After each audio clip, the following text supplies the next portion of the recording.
안녕하십니까. 거꾸로 투자하는 쇼킹 부동산입니다. 금융 환경이 워낙 빠르게 바뀌고 있습니다. 환율과 금리와 관련된 영상을 좀 급하게 제작을 했습니다. 영상 전에 구독으로 부자 되시기 바랍니다. 자, 어제 2008년 금융위기 이후에 원달러 환율이 가장 크게 치솟았죠. 1371원으로 장이 마감이 됐습니다. 이게 금융위기 이후에 가장 높은 수치래요. 자, 이렇게 원달러 환율이 치솟을 수밖에 없는 게 지금 달러 인덱스 지수가 109를 넘었어요. 조만간 110 될 것 같습니다. 그래서 지금 원달러 환율이 이렇게 불안한 모습을 나타내는 거 한국 원화의 문제라기보다는 달러 초강세의 결과다, 이렇게 보시면 될 것 같습니다. 달러 인덱스 지수가 뭐죠? 이게 세계 주요 6개 통화와 비교해서 미국 달러의 평균 가치를 지수한 거거든요. 그래서 이들 국가의 통화가 약세가 나타나면요, 달러는 상대적으로 강세로 전환될 수밖에 없는 구조입니다.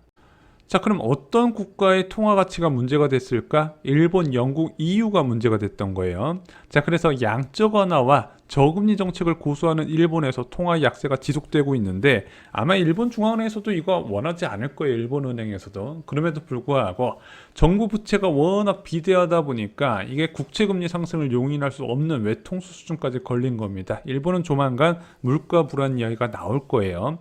영국과 유럽 같은 경우는 에너지난에 따른 경기 침체 가능성이 커지고 있습니다. 정말 오랜만에 금리를 올려서 금리 부담도 가중되고 있는데 여기에 에너지 요금이 치솟다 보니까 영국과 EU의 경기 침체 가능성을 높게 반영하는 통화 가치 결과물이 나타나고 있다는 거죠. 자, 그러다 보니까 이례적인 상황이 속출됩니다. 유로화가 20년 만에 최저치를 기록하다 보니까 1유로화로 1달러를 못 사는 상황이 펼쳐졌어요. 그리고 파운드와 달러도 페리티 붕괴 가능성, 1대1 교환 가치보다 낮아질 가능성이 제기가 되고 있다는 부분이죠. 물론 이것이 한국만의 문제는 아니에요. 지금 원달러 환율이 불안해진 거 다른 국가도 다 똑같이 일어나고 있습니다. 그러다 보니까 이창용은행 총재도 이 외환 시장에 대한 불안에 대해서 갖고 있는 거에 대해서 좀 자제할 필요가 있다. 이게 대한민국만의 문제는 아니지 않냐. 그리고 환율 안정을 위해서 기준금리 인상으로 대응하지 않겠다고 언급을 했습니다. 자, 문제는 이게 수입물가 상승으로 이어진다는 거예요. 자, 지금 국제 원자재 가격이 좀 하락 추세거든요. 식량 원자재도 그렇고 금속 원자재도 그렇고 에너지 원자재도 그래요. 천연가스 제외하고. 그런데 환율이 복병으로 다가오게 되는 거죠. 이 원자재가 하락분이 늦게 반영될 가능성이 있는데 이게 또 물가는 굉장히 중요한 요소거든요. 통화정책에서. 지금 이창용은행 총재가 인플레이션이 5% 이상 유지되면 물가 중심의 통화정책을 유지하면서 빅스텝 가능성까지 이야기를 하고 있잖아요. 그래서 실제적으로 이제 8월 말부터 고환율이 지금 나타나고 있는 상황이고 9월부터 그게 곡착화되고 더 확대되는 모습이 나타나다 보니까 9월 물가 CPI부터 다시 불안해질 가능성이 제기가 되고 있습니다. 그럼 물가 지표가 다시 불안해지면 또 빅스텝이니 뭐니 얘기가 나올 수가 있는 거예요. 자, 그리고 채권금리 오름세도 확대가 되고 있어요. 왜냐하면 미국채 금리가 계속 올라가고 있거든요. 10년물 금리가 얼마 전에 3.2%를 찍었습니다. 2년물 국채금리도 2007년 이후에 최고치를 찍었어요. 그럴 수밖에 없는 게 제롬 파월 의장이 금리를 계속해서 올리고 그런 고금리를 굉장히 오랜 기간 유지한다고 언급을 하면서 달러 강세, 채권 가격 하락으로 이어지고 있다는 부분이죠. 게다가 9월부터 양적 긴축 2단계가 진행되면서 사상 유례없는 규모로 매월 950억 달러의 채권 회수가 들어갈 전망입니다. 문제는 이게 만기된 채권을 재상환하지 않는 것뿐만 아니라 직접 매각까지 이야기가 나오다 보니까 채권 금리가 계속해서 올라가고 채권 가격 약세가 나타나는 부분이죠.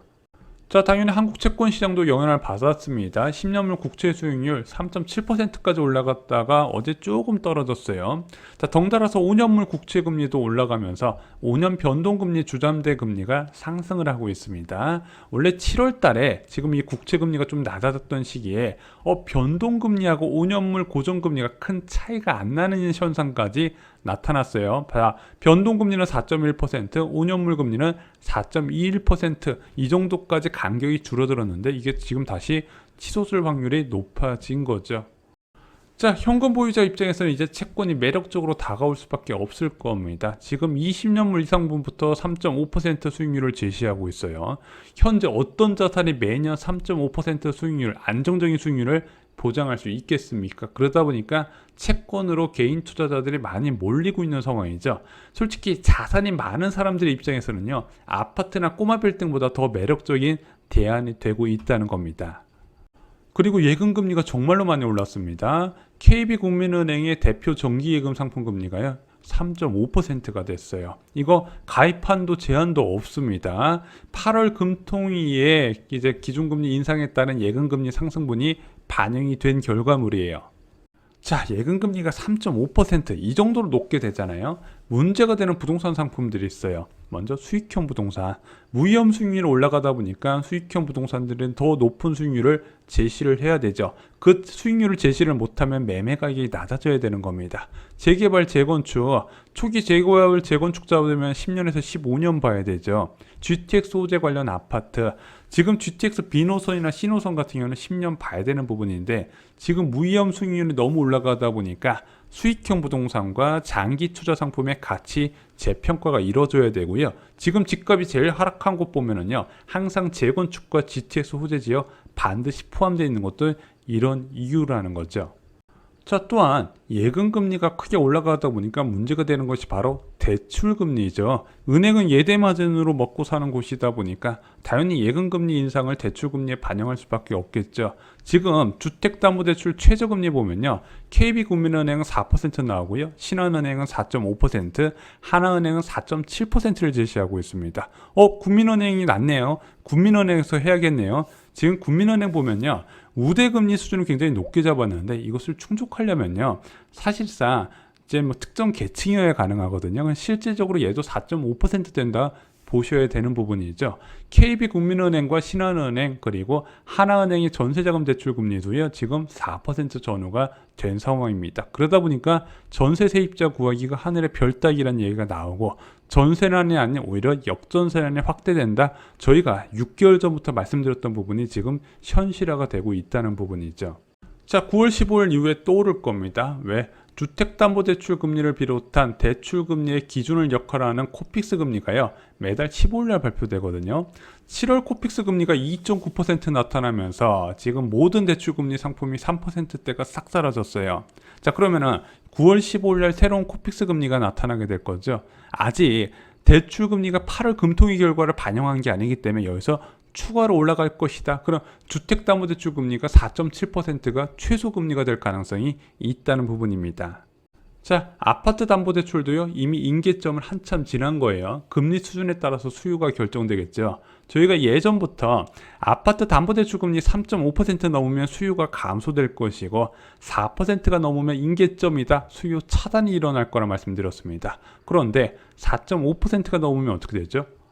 수요가 멸종이 되는 거죠. 그래서 지금 부동산 시장에서 거래 멸종 이야기가 나오고 있는 겁니다. 자, 지금 부동산 시장 침체는요, 전세 가격 하락과 금리 상승에 따른 수요 차단이에요. 당연히 이런 와중에 규제를 푼다고 근본적인 해결책이 될 수가 없다는 거예요. 문제는 내년 초까지 여기서 금리가 더 올라간다는 거 여러분도 알고 계시죠? 자, 당장 11월 달에 기준금리 3%가 유력하고요. 1분기 때도 한두 차례 더 올릴 수 있어요. 그럼 예금금리가 4%가 되는 겁니다. 진짜 꿈의 금리가 나타나게 됩니다. 전세대출금리 아무리 못해도 5%될 거고요. 주택담보대출금리 5.5%가 될 겁니다. 자, 일단은 뭐 전세나 예금금리 그렇다 치더라도 주택담보대출금리만 보자는 이거죠. 아무도 못 사는 금리 수준이 된다는 겁니다. 이거 못 빌려요. 자, 반면에 내년 1분기 되면요, 팔아야 되는 사람은 진짜 넘쳐날 거예요. 먼저 역전세난 상황 때문에 내가 전세금을 토해내야 되네. 당연히 팔아서 이것을 토해낼 수밖에 없는 사람들이 반드시 생기게 될 거예요. 이거는 수도권 전역에서 이런 매도자들이 늘어날 거란 부분이죠. 또한 내년 5월에 다주택자 1년간 양도세 한시적 중과 유예도 풀리게 되죠. 그 전에 팔아야 되는 사람도 있고요. 마지막으로 입주 물량이 크게 늘어나면서 내 집에 들어가기 때문에 기존 주택을 처분해야 되는 초처분 조건부 1주택자들의 매물도 늘어난다는 부분입니다. 자, 이 사람들 무조건 팔아야 되죠. 근데 금리가 5% 넘으면 어떻게 될까요? 그래도 팔아야죠. 그래서 매수자의 대출 이자 부담이 낮아지도록 매매 가격이 크게 하락할 수밖에 없는 겁니다. 그래서 실소유자분들은요, 주택담보대출금리 5%가 굉장히 큰 기회라는 거예요. 여러분들, 금리가 낮을 때 주택담보대출을 받으면 후회하게 됩니다. 자, 금리가 싼 시기에는 너도 나도 대출을 받아서 집을 사려고 한단 말이에요. 그럼 매매 가격은 그만큼 비싸질 수밖에 없다는 부분이죠. 문제는 금리는 반드시 정상으로 돌아가게 돼 있어요. 또한 금리가 올라가면 올라갈수록 매매 가격은 하락한다는 부분이죠. 이건 언제나 일어났던 부분입니다. 그러면은 반대로 생각해서 금리가 너무 높아서 아무도 못 사고 집값이 폭락할 때는 매매 가격도 그만큼 하락한다는 거죠. 그때 여러분들이 과감하게 대출을 받고 집을 사시기 바랍니다. 왜? 금리는 반드시 낮아지게 되어 있기 때문이죠. 야, 나는 하락하는 아파트 무서워서 못 사겠다. 그러면 분양을 받으시면 됩니다. 폭락에서도 살아남는 분양을 받으시면 돼요. 분양가 상한제 주택이라고 말씀드렸죠. 이와 관련된 공급 정보와 당첨 팁 저희가 청약가프 서적에 총정리해 두었습니다. 이럴 때 여러분들이 당첨될 수 있다는 거 잊지 마시고요. 이상으로 영상 마치겠습니다. 좋아요, 구독, 공유 꼭 부탁드립니다. 감사합니다.